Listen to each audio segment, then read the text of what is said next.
तो हरियाणा में खिलाड़ियों के शानदार प्रदर्शन के बाद अब खेल पर सियासत का मुकाबला शुरू हो चुका है। कॉमनवेल्थ में प्रदेश के खिलाड़ियों के दमदार प्रदर्शन को लेकर सरकार और विपक्ष आमने सामने है। सरकार जहां इसे अपनी खेल नीति और सुविधाओं की सफलता बताती है, वहीं विपक्ष खिलाड़ियों की मेहनत को इसका असली कारण मानता है। मेडल की चमक के बीच अब सियासी बयानबाजी भी तेज होती दिखती है।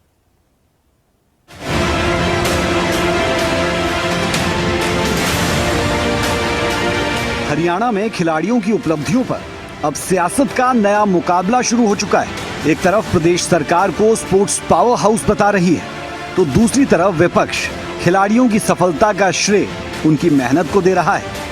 हरियाणा के खेल राज्य मंत्री गौरव गौतम ने खिलाड़ियों की उपलब्धियों को प्रदेश का गौरव बताया। उनका दावा है कि हरियाणा आज देश का स्पोर्ट्स पावर हाउस बन चुका है और यहाँ के खिलाड़ियों ने राष्ट्रीय अंतर्राष्ट्रीय स्तर पर अपनी प्रतिभा का लोहा मनवाया है। सरकार का दावा है कि खिलाड़ियों को सम्मान, पुरस्कार और सरकारी नौकरियों के जरिए लगातार प्रोत्साहित किया जा रहा है। चौथे नंबर पर भारत रहा है और हमारे खास करके जो गोल्ड मेडल 13 आए हैं, उसमें से 7 अकेले गोल्ड मेडल हरियाणा से है। जो हरियाणा खेलों का सिरमौर है, खेलों का पावर हाउस है।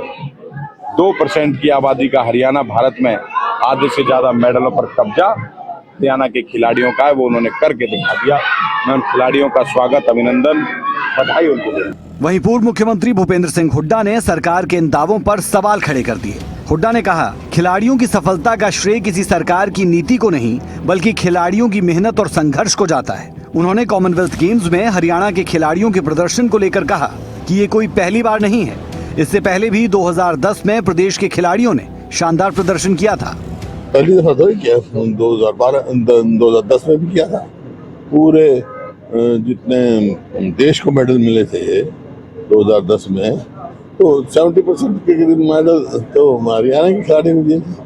और ये जो है हमारे खिलाड़ियों को श्रेय जाता है। हमारे खिलाड़ी हैं, मेहनत करते हैं और अपने देश का, प्रदेश का नाम चमकाते हैं। और ये जब हमने इसी वास्ते खेल नीति बनाई थी उस समय कि भाई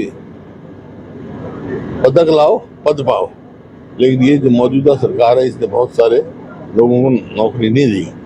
अब ये फिर से कोई नीति लागू होनी चाहिए और इनको पूरा सम्मान मिलना चाहिए। हरियाणा सरकार को तुरंत इनको किसी को डीएसपी, किसी को कम से कम डीएसपी भर्ती करना चाहिए। इधर सरकार विकास और सुविधाओं का दावा कर रही है, तो विपक्ष पुराने फैसलों की याद दिलाकर अपनी पीठ थपथपा रहा है। यानी खिलाड़ियों के हाथों में मेडल है, लेकिन सियासतदानों के हाथों में अपने अपने दावों की ढाल।